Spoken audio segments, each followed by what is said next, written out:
And now, as the dice roll, brought to you today by Kelly's Tambourine Collection. Play a jaunty beat while sneaking down hallways or tailing bad guys.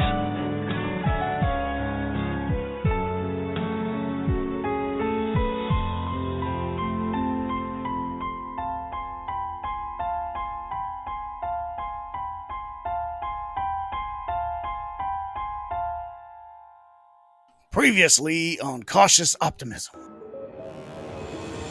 You do find the door is locked.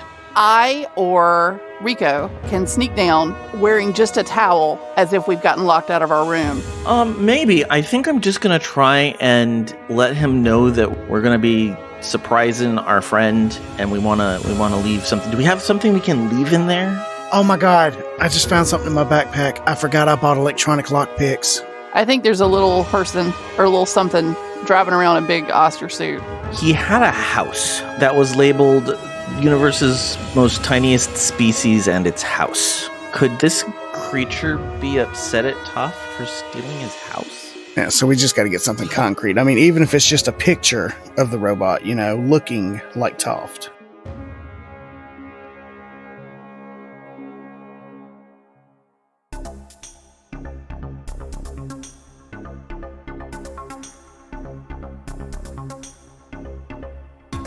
Hello, Cautious Optimism.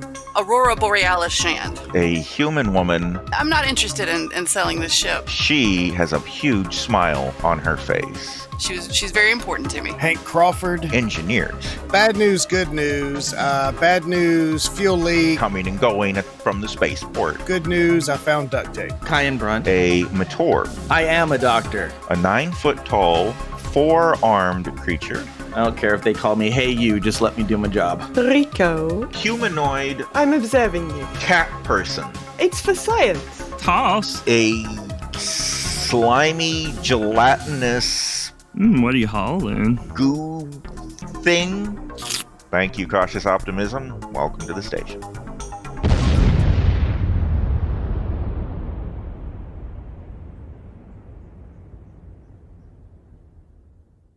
Okay, well, let's just get into it. You guys were meeting Slorg or whatever I named him at your spaceship. So I imagine we should start the scene with you guys already there and waiting for him to show up. Sound good? So Rico's has not seen the spaceship yet. Yeah, we need to have this conversation with Rico. Yes. As you're on your way there, you want to tell her all about it? So the spaceship. Simply put, Rico, she's a hunk of junk, but she's our hunk of junk. Or so we think. I mean, she's someone's. She's somebody's hunk of junk. You think? You don't know? Theoretically, she was willed to me by my uncle after he passed away. And that stands up.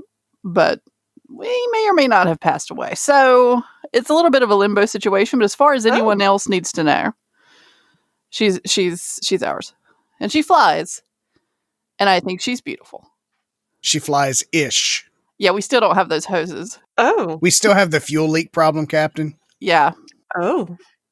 In fact, we should check the bucket that we put underneath the fuel line and pour that fuel back into the tank. There's quite a lot going on in that last sentence. You don't know whether your uncle is dead? No. Okay. I mean, do you right now know the status of all of your uncles at this second? But why have you got... Obviously not. I mean, we have a lot of uncles. So, okay. So we're in the same boat. What? But why do you have his ship if you don't know if he's dead? We thought he was dead. He was declared dead. And I found a message, or Hank found a message, or was it Kyan? Someone found a message on the ship and brought it to me, and it said it was him saying that he was not dead and to come find him. But then we got caught up in this whole drug deal thing. So, I mean, and murder mystery. The point is, stop. Drug deal thing. Drug deal thing. What drugs? There's a drug deal thing? I mean, we're meeting the guy. I mean, Yeah, but she doesn't know about it. Yeah, she knows nothing about that. I know, but we need to tell her. 'Cause, like, this is the way to tell her. Like, it's no big deal. She's so confused right now, and she's got her iPad out again, and she's taking notes. So, like, don't take the notes on this one. Like, don't. This is on a need to know basis, and you need to know, but I don't think history does. So we accepted a shipment of vegetables from the planet surface up here. Okay. Come to find out that in this shipment was unsavory items of an illegal and illicit material. Oh. Yeah, so... Yeah, drugs. I said drugs. You can say drugs. It's fine. What sort of illicit materials? Good ones? Hallucinogens, I believe it was. Oh, maybe Yeah, I good forget ones. the street name. I do too. And Rico, you would probably recognize from the description that it's hallucinogens, and because you're kind of an expert on the avian people now, that the avians use a hallucinogenic compound in their religious rituals, where they take it and then they believe that they experience visions of, their deity, their, ancestors, that kind of thing. Okay, so they're sort of shamanistic. Exactly. It's legal on the planet that the avians live on Falcon Rock, but the League of Planets has banned it anywhere else, within its borders, of course. So you're not allowed to take it off planet. So Even though it was legal down there, shipping it up to the space station, not legal. Okay, what's it called? I'm not sure either if I made up some silly name. Oh, I thought I don't think you never named it. Let me check session 1 notes real quick. I never wrote down a name. We did determine that it wasn't like a heroin sort of drug. Like it was a hallucinogen. So it was a recreational type drug, not a destroy your life and you're going to be strung out in the streets, hooking and crooking. It's not physically addictive. Okay. Or else we wouldn't have done it. Let's call it, the avians call it Tears of the Gods. Oh, that's cool. Thanks. Tears of the Gods. Got it. Oh, so you have some Tears of the Gods. Shh. Not so loud, Rico. It is illegal in international space. Well, yes, obviously I know that. But yes, and the Glorb feller was retrieving some of it from that seahorse in Mr. Toft's establishment. And I set us up a meeting to maybe offload this stuff before we get caught with it, and we're all in the clink next to Toft. I see. Well, this is a very exciting way to spend an afternoon. Yes, and we are hopefully going to make some money out of it as well. Oh, yes. Always nice. So this is your lovely ship, then? No. Ours is the one behind the lovely one. Ah. Oh. Yes, the one that's dripping rust off of the posterior rockets. It does look like it needs some work. Yes. Should it be dripping that black stuff? I mean... No. No, it shouldn't. Interesting. Seeing as how something else is seeping into it from the other side, I think it might balance out. A novel way of flying a ship, certainly. Does it fly? Yes. Eh. When it has working parts, yes. And isn't trying to kill its engineer. And isn't blowing up in the engineer's face, yes. Okay. And she's mostly airtight, so we're good for space. Mostly? I mean, 100% is a lot to ask for. I mean, usually in a spaceship, but okay. Just, there's certain compartments we don't go in when we're in space. It's fine. You didn't need anything from there anyway. I guess she has some character. She's looking very, very skeptical right now. It's because she's smart.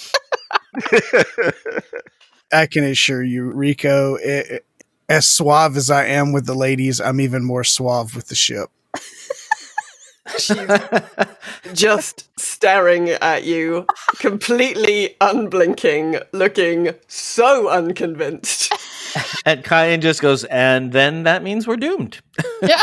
Oh, well. Nice knowing everyone. So as you guys are having that conversation around the ship, I think you notice Slorg is entering the docking bay, and it looks like he's waving some sort of gooey appendage at you as he enters. I wave back similarly. He comes up and says, "Is that your ship?" Indeed it is. Okay. Well, here I brought something you might have need for, and I think you have something I might have a need for. Maybe we can make an exchange.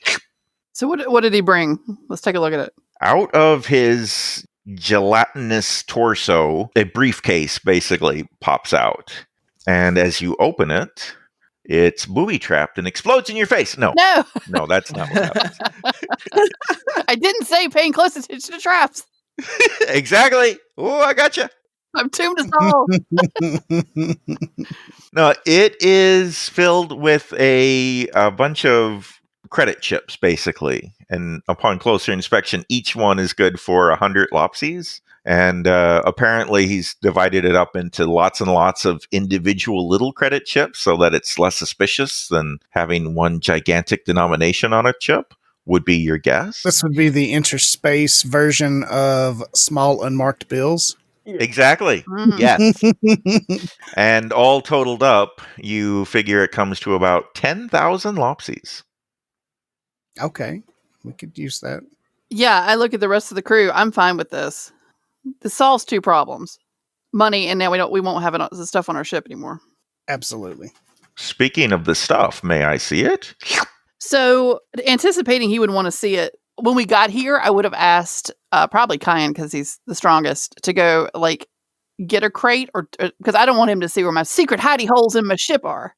Yeah. All right. So does Kyan want to hand him the crate, open it up, something like that? Yeah, absolutely.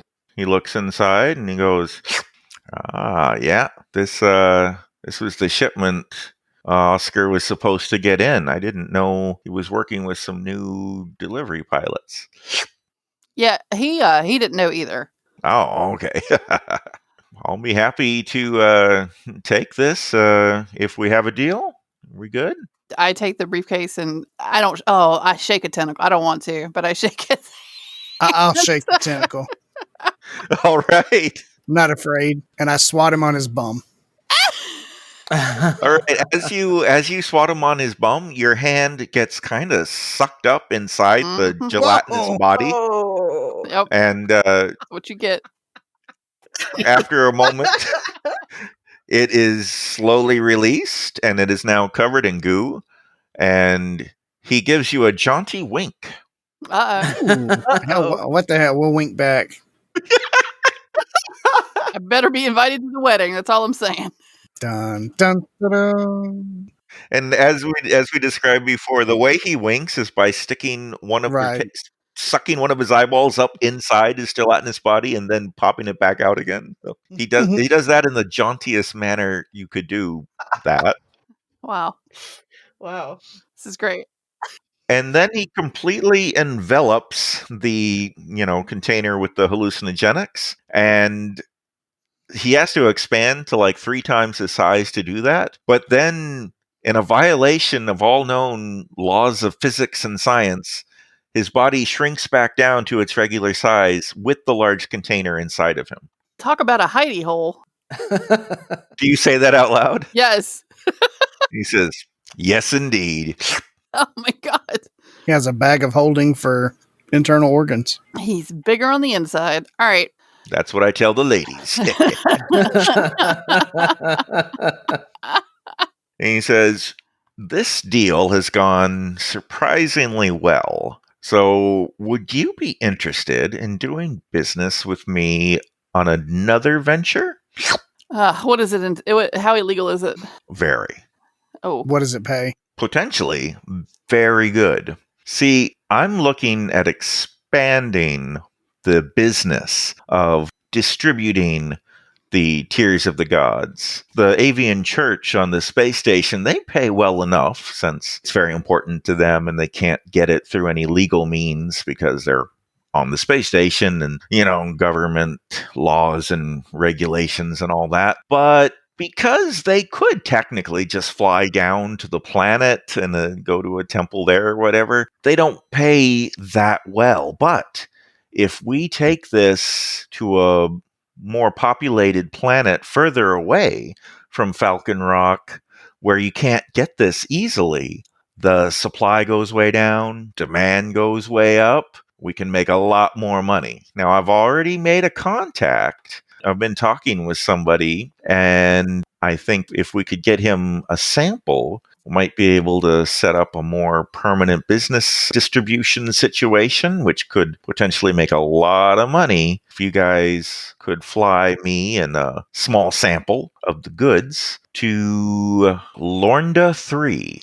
Lornda 3, you would all recognize as being a fairly largely populated planet, closer to kind of the center of the League of Planets. It would be a few hyperspace hops away from where you are now. And because it would be a much more populated planet, there'd be, tons of people there, potentially more business opportunities, that kind of thing. It's also a planet that enforces laws and rules a lot more strictly than Falcon Rock and this space station does. So riskier, possibly more lucrative. So I asked is his name? No, what's his name? Slorg. Slorg. I'm going to have to talk with my crew about this privately, but you don't have any sort of lead on any fuel valves, or what are they called? What was leaking? Fuel lines. You don't know where we could pick up some good fuel lines for cheap, do you? Oh, you guys are traders, cargo ship pilot. Don't you know any?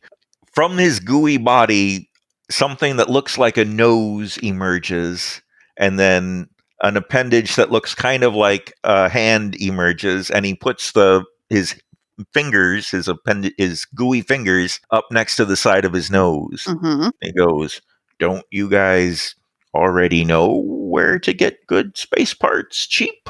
No. Oh. Yeah, that's the problem we're running into. The only space parts that we've been able to find have been retail. The nose gets sucked up into his body, and so does the appendage again. And he says, are you guys new? I mean, sure, theoretically.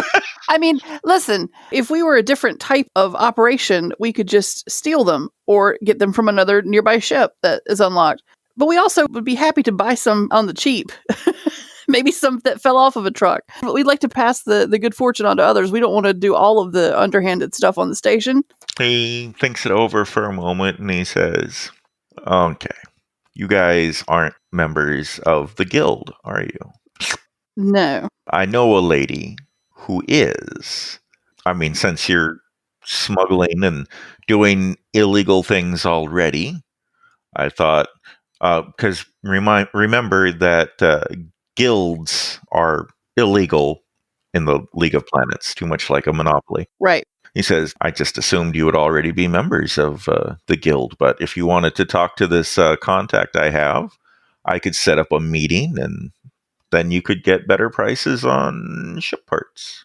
That would be fantastic. Her name is Anya Breck. She's down on Falcon Rock, but you could probably, with a secure transmission, could probably talk to her about, joining up. Well, thank you. You're welcome. And where did we land on you guys giving me and my cargo a trip to the planet, Lornda 3? We still need to talk it over privately. Okay. And I think there's probably a good chance that we'll do it, but we're not going anywhere without these fuel lines. So I got to take care of that problem first. Okay. Well, you have just, you know where I am. I know you don't. Here. Give me this number too. Like, you know where to find me. No. I forgot. You don't know where to find him. He basically gives you his phone number. Gotcha. His space phone number. He shares his Snapchat. There you go.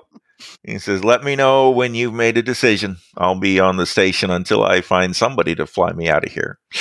Got it. Thank you. And he turns around and he starts moving away however a slime person moves. So we got to talk about that crew, and then we got to go back and check on old robot guy. Seems like we have a busy day ahead. Yes, especially since, it's like 1 a.m. Yeah. And you did just make 10,000 lopsies, so make sure somebody's adding that to your character sheet or keeping track of it. Yeah, so we've got now, I think, from just coming up to the station, we now have 18,500. Or is that 5,000 from what? What was Toft going to give us? He was going to give us 10,000. Okay, so we haven't gotten his yet. Right. So we got 3,500 for, I think, the fruit. I thought it was 7,500 from Falluvia for the fruit. Ooh, yeah, the 3,500 is what you were going to get from Toft, but I think she paid more. Yeah. Yeah. Gotcha. Okay. So we've got 75. So we've got 1,750. So we've already made an additional 14,000 lopsies over not doing the original mission. Pretty much. I like it. I think it's more than that. I think it's 17. Well, I was saying we were supposed to make the 3,750 from Toft. Right. We didn't get that, but instead we separated the shipment into 17,000. So, and a potential business opportunity, apparently.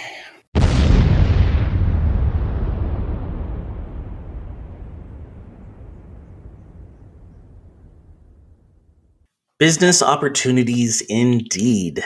Hello, I'm Joe Hogan, the editor of As the Dice Roll. I hope you are enjoying this week's episode of Cautious Optimism. For those of you who don't listen to the Horsefeather Saga, first of all, shame on you. But second, you missed a big announcement last week. The next episode of Cautious Optimism will not be releasing in 2 weeks like we all planned. Instead, we are releasing it next week. Cautious Optimism, at least for the months of April and May, will be releasing weekly. We're doing this because this episode that you're listening to right now was recorded back in October. And if we keep releasing content twice a month, you won't hear the stuff we're currently recording until 2022. And that would be sad, because we're having a lot of fun with our current adventures and we want to share them with you. What this means is you will be getting Cautious Optimism every Friday, but we'll be releasing our newest campaign, What Is Not This Tuesday, instead of this coming Friday like originally planned, and it will release on the second and fourth Tuesdays of each month until the Horsefeather Saga returns from hiatus. Once it returns, What Is Not will release on the second Tuesday of every month, and Horsefeather Saga will release on the fourth Tuesday of every month. People, that's 6 episodes of As the Dice Roll a month. We're excited, and we hope you are too. Now, when our players aren't making shady back alley deals with slimy space aliens, we're doing other podcasty things. Our illustrious GM Todd has returned to his other podcast, The Nerdberg Review, with episode 45. Listen to him geek out about video games with his sister Elinzia. The next episode of Mating Habits of the Modern Geek drops on Monday with episode 119, where Kelly will be talking about RPG etiquette and couples. Bamashok's actual play King of the Heel has 2 campaigns going each week. You can check out Rime of the Frost Maiden on Saturdays and Dungeon of the Mad on Wednesdays. Check both of those out on twitch.tv/Bamashoks. On Girls Gone WoW last week, Raven and her co-host EJ tackled the Ardenweald Covenant campaign on episode 465 of Girls Gone WoW. And this week on episode 466, they will be tackling the Venthyr Covenant campaign. Make sure to check them out over on Warcraft Radio. And last but not least, Ray and I spent episode 193 of Geektitude last week talking about lots of different things, including changes to the DCEU, escape rooms, and Amalgam Comics. And on episode 194 this week, we'll be talking about episodes 3 and 4 of The Falcon and the Winter Soldier.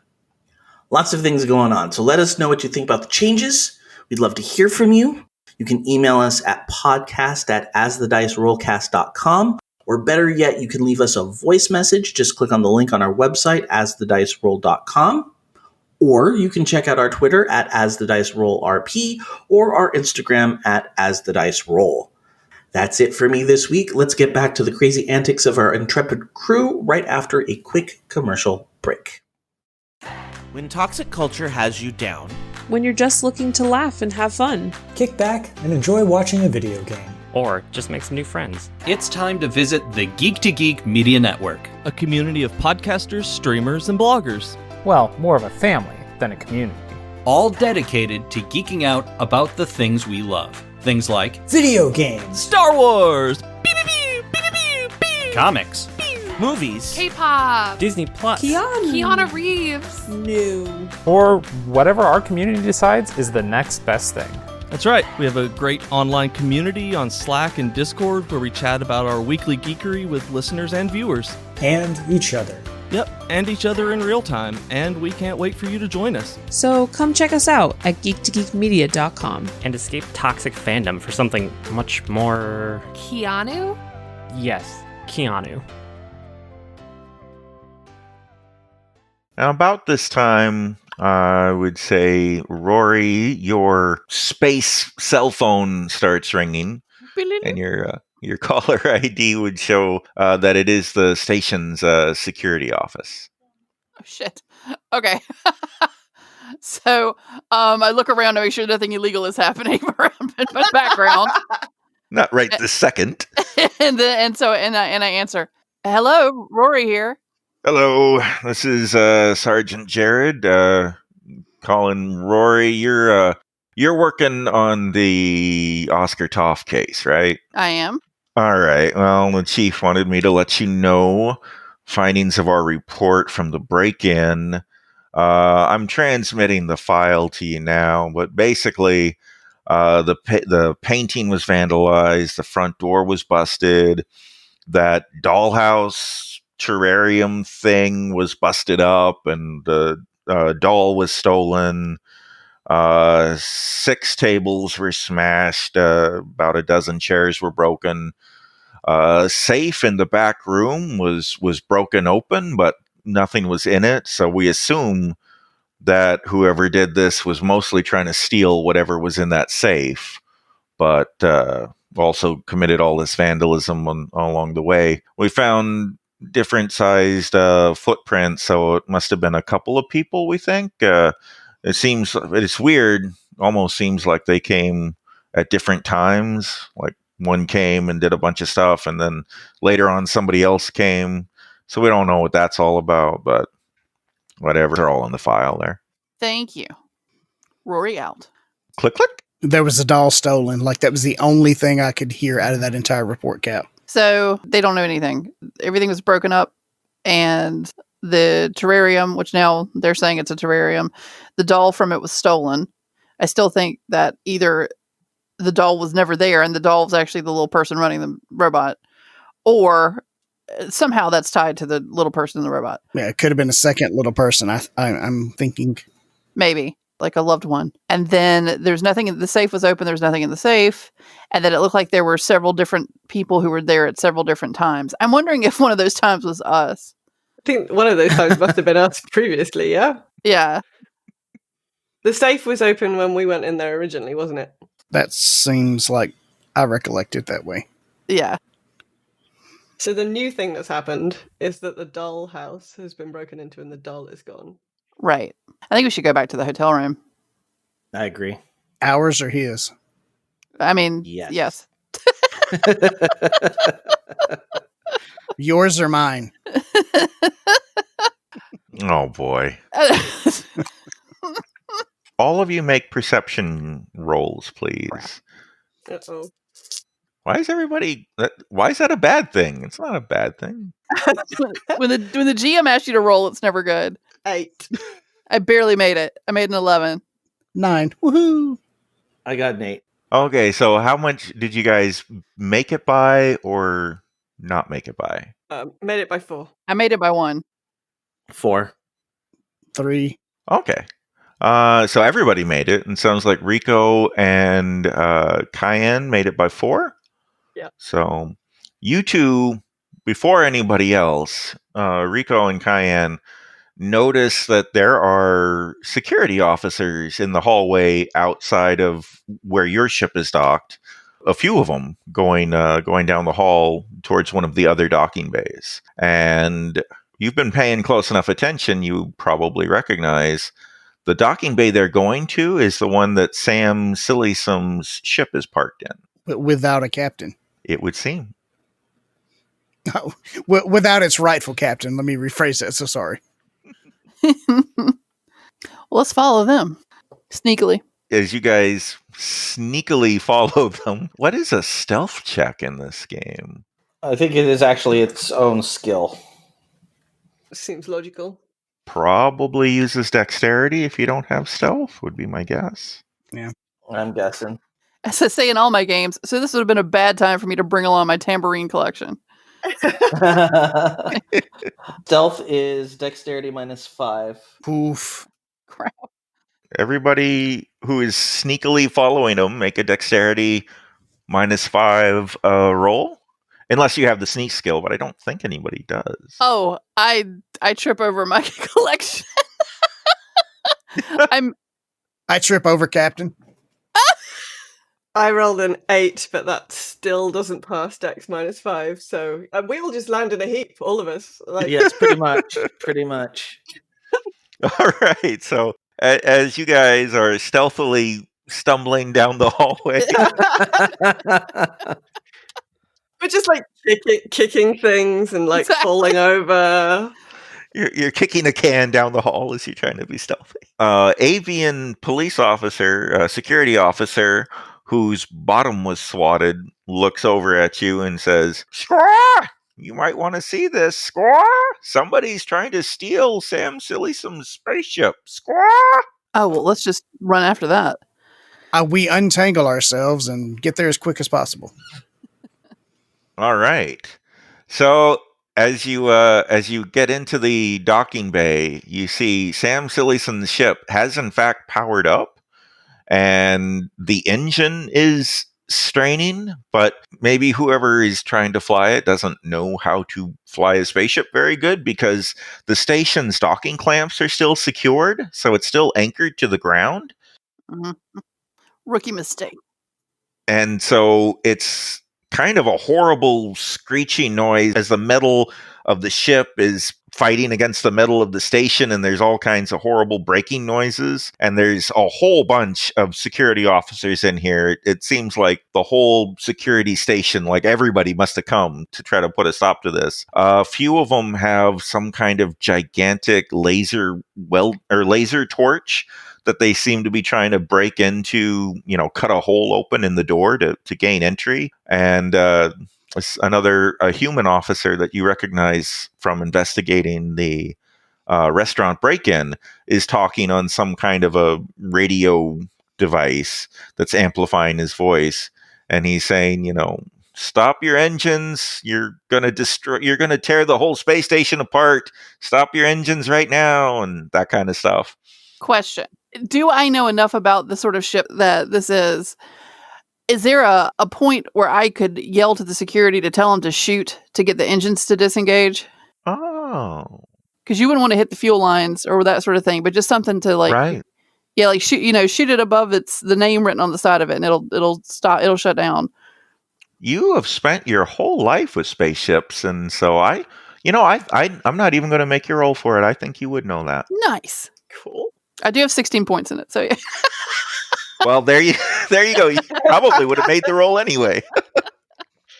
But yeah, I mean, that's pretty much been your whole life, is riding on spaceships, learning about spaceships. So yeah. So I do that. I yell out to the detective who knows me, and I point to where if you shoot it there, it'll shut down, but you won't blow us up. He says, "Oh, thank you. We'll give that a try. You are civilians, so please stand back and get out of our way."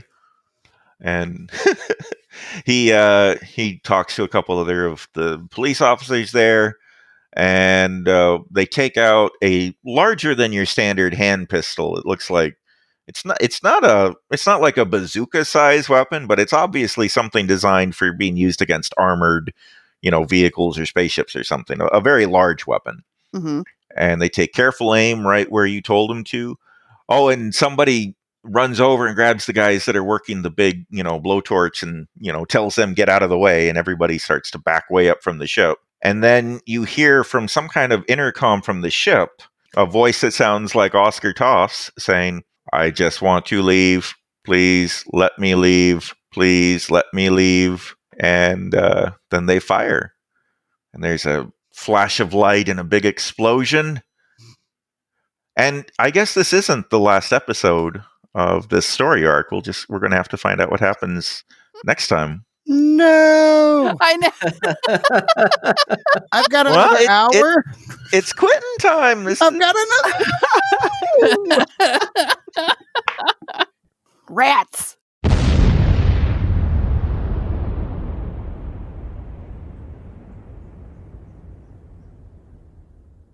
Next time on Cautious Optimism. We have to evacuate. Squawk!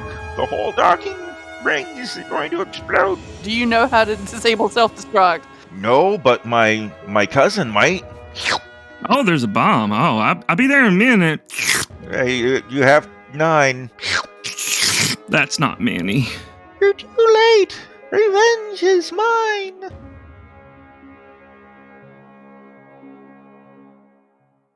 You've been listening to As the Dice Roll. The As the Dice Roll intro music is The Soap Opera by James Bowers.